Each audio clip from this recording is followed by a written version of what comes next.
Crônicas do Amanhecer. Por Feijão Centro Espírita Allan Kardec de Balneário Gaivota. 16 de outubro de 2019. SBT retoma Milagres de Nossa Senhora, tema explorado à exaustão em outras novelas. Confira a lista parte 1. Na segunda-feira, dia 19/08, o SBT retoma a exibição da série católica La Rosa de Guadalupe, rebatizada de A Rosa dos Milagres para Milagres de Nossa Senhora. Como explicação pela alteração do nome, a emissora informa que o atual tem mais a ver com os episódios.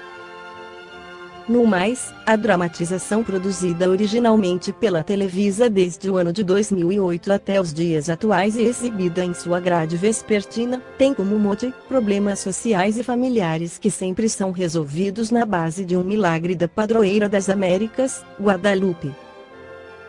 Em meio a polêmicas devido ao seu apelo sensacionalista afirmação esta, com base em pesquisas, é certo que as apostas em milagres na teledramaturgia brasileira também não é uma exclusividade da Televisa, tampouco uma novidade em terras brasileiras.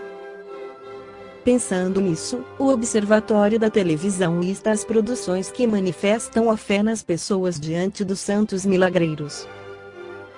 A Padroeira 2001, América 2005, Alma Gêmea 2005, Desejo Proibido 2007, Bom Sucesso 2019, Milagres de Jesus 2014. Em A Gênese, Allan Kardec esclarece que na acepção usual, essa palavra perdeu, como tantas outras, a significação primitiva de geral, que era, se tornou de aplicação restrita a uma ordem particular de fatos.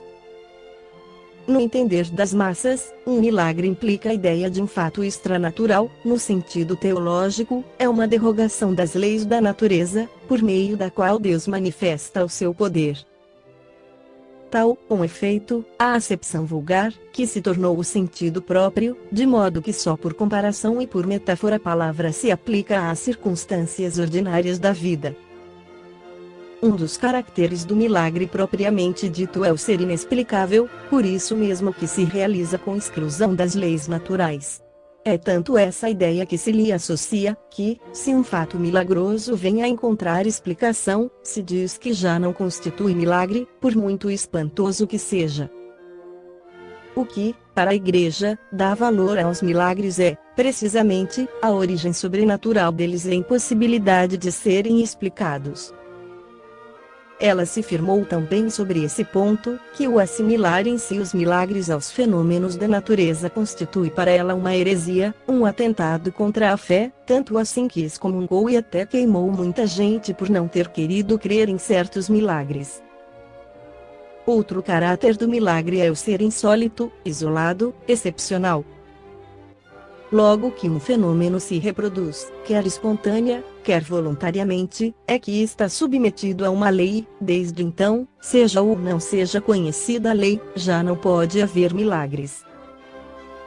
Foram fecundos em milagres os séculos de ignorância, porque se considerava sobrenatural tudo aquilo cuja causa não se conhecia. À proporção que a ciência revelou novas leis, o círculo do maravilhoso se foi restringindo, mas como a ciência ainda não explorara todo o vasto campo da natureza, larga parte dele ficou reservada para o maravilhoso.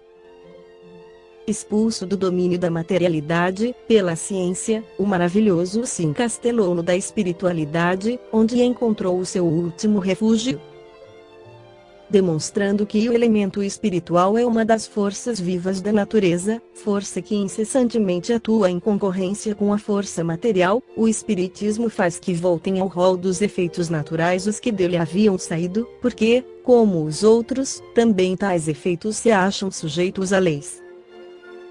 Se for expulso da espiritualidade, o maravilhoso já não terá razão de ser e só então se poderá dizer que passou o tempo dos milagres.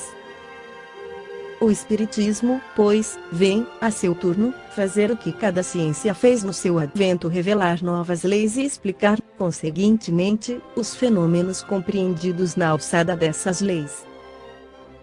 Esses fenômenos, é certo, se prendem à existência dos espíritos e à intervenção deles no mundo material, isso é, dizem, o em que consiste o sobrenatural.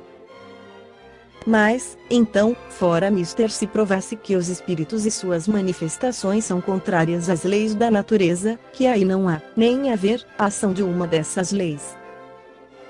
Quanto aos milagres propriamente ditos, Deus, visto que nada lhe é impossível, pode fazê-los. Mas fá-los, ou, por outras palavras, derroga as leis que dele próprio emanaram. Não cabe ao homem prejulgar os atos da divindade, nem os subordinar à fraqueza do seu entendimento. Contudo, em face das coisas divinas, temos, para critério do nosso juízo, os atributos mesmos de Deus. Ao poder soberano reúne ele a soberana sabedoria, donde se deve concluir que não faz coisa alguma inútil. Por que, então, faria milagres? Para atestar o seu poder, dizem. Mas o poder de Deus não se manifesta de maneira muito mais imponente pelo grandioso conjunto das obras da criação, pela sábia previdência que essa criação revela, assim nas partes mais gigantescas, como nas mínimas, e pela harmonia das leis que regem o mecanismo do universo, do que por algumas pequeninas e pueris derrogações que todos os prestímanos sabem imitar. Que se diria de um sábio mecânico que, para provar a sua habilidade, desmantelasse o relógio construído pelas suas mãos, obra-prima de ciência, a fim de mostrar que pode desmanchar o que fizera? Seu saber, ao contrário, não ressalta muito mais da regularidade e da precisão do movimento da sua obra. Não é, pois, da alçada do espiritismo a questão dos milagres, mas, ponderando que Deus não faz coisas inúteis, emite a seguinte opinião: não sendo necessários os milagres para a glorificação de Deus, nada no universo se produz fora do âmbito das leis gerais. Deus não faz milagres, porque, sendo, como são, perfeitas as suas leis, não lhe é necessário derrogá-las. Se há fatos que não compreendemos, é que ainda nos faltam os conhecimentos necessários. Esta foi a crônica do amanhecer de 16 de outubro de 2019. Por Feijão Centro Espírita Allan Kardec de Balneário Gaivota. Que a paz esteja com todos.